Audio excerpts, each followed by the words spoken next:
Get right or get left.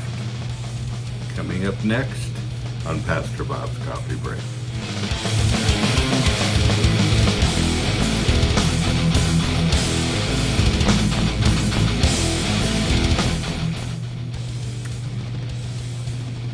Lord, I want to ripple. We'll talk about that today and a lot of other things as we drink a little HEADBANGERS Brew, our very own coffee. You can see it behind me. We have 9 blends, different sizes, different shapes, K-cups, bags, whatever. We got it all, plus our mugs, our t-shirts, our posters right here. We are metalwearfamily.com. Dear Pastor Bob, I was wondering, how do we talk to non-believers without seeming judgmental? Are we supposed to tell them they're on the wrong path, or do we just let them be? Well, we don't let them be. Before Christ left, his last message to us was to go into all the world and preach the gospel, the good news. And he said, and go not just in your own city, which was Jerusalem at the time, but in Judea, Samaria, uttermost parts of the world. He said, go and tell them the good news. Tell them that they can be saved. Tell them that Jesus died for their sins. Tell them that great message. That's what he told us to do. And so, yes, we are supposed to tell them. But how do we tell them? Do you know the first thing is to ripple? And I made this mug a few years ago, and I've talked about it a couple times. And let me do that just again to refresh your memory, and then I'll move on from there. But the great evangelist, Gypsy Smith, I just forgot his last name. Gypsy Smith was asked, how do you start revival? How do you begin a revival?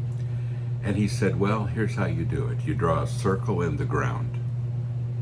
And he said, and then you step into that circle and you begin to pray for revival for everyone inside that circle, which is you. And he said, and when revival starts there, it'll ripple, it'll grow, it'll spread everywhere else. Why? Because it starts with you. When you have revival, it's catchy. Now, there's a great scripture here that I want you to get, and we'll turn there together. It's found in 1 Peter chapter 3, verse 15. It's a scripture we use often on this podcast. It's one that I want you to make sure you have in your mind, because this is the scripture that probably talks about evangelism more than anything in a whole different way than you might expect. It says, but in your hearts, set Christ apart as holy, acknowledging him, giving him first place in your lives as your Lord. Always be ready to give a logical defense to anyone who asks you to give account for the hope and the confidence and the assurance elicited by your faith that is within you. Yet do it in gentleness and respect. Let me give you this from another translation. Be ready at any time to give a quiet and reverent answer to anyone who asks you about the hope you have within you. So it's talking about people asking you the question. Why? Because they see the ripple. They see you inside the circle. They see your revival. And they want to know what happened with you and how can I do that as well. Now, that doesn't mean that we don't open our mouths and talk to people when God gives us the opportunity. But it does mean that the most important part of revival is you. You start it. You start it by what happens in your own life.